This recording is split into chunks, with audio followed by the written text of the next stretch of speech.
ভারতের যে সীমানা, ভারতের স্বাধীনতা, ভারতের সার্বভৌমত্ব, ভারতের অখণ্ডতার প্রতি আমরা শ্রদ্ধাশীল, কিন্তু আপনারা আমাদের অখণ্ডতার প্রতি সম্মান দেখাতে পারেননি। পশ্চিমবঙ্গের নির্বাচনের পর শুভেন্দু অধিকারী যখন মুখ্যমন্ত্রী হলেন, কি আশ্চর্য ব্যাপার, একটি দেশের মুখ্যমন্ত্রী হয়ে তিনি বললেন শেখ হাসিনা শাহজালাল বিমানবন্দরে অবতরণ করবে, উনি 2 মিনিটে বাংলাদেশ দখল করবেন। এতে বোঝা যায় আপনারা আমাদের অখণ্ডতার প্রতি শ্রদ্ধাশীল নন।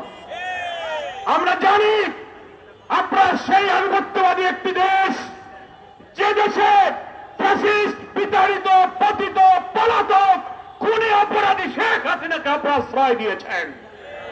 আপনারা ওসমান হাদির খুনি ফয়সালকে হাতে পেয়ে বাংলাদেশের কাছে হস্তান্তর করছেন না। প্রতিদিন আপনারা পুশিং করছেন। গত বছর প্রায় 2,500-এর মতো পুশিং হয়েছেন। শুভেন্দু অধিকারী ক্ষমতা আছে, তিনি নিজেই বলেছেন প্রায় 4,500 ব্যক্তিকে নাগরিকত্ব যাচাই বাছাইয়ের প্রক্রিয়ায় তারা পুশিং করেছে।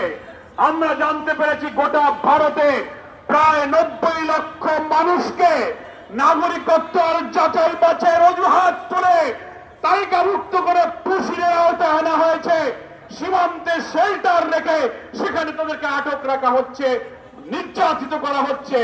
আমরা পরিষ্কার বলতে চাই, আমাদের বীর বিজিবির সৈনিকেরা সীমান্তে যে সাহসিকতার পরিচয় দিচ্ছেন, সীমান্তবর্তী প্রায় 32টি জেলার বীর জনগণ এই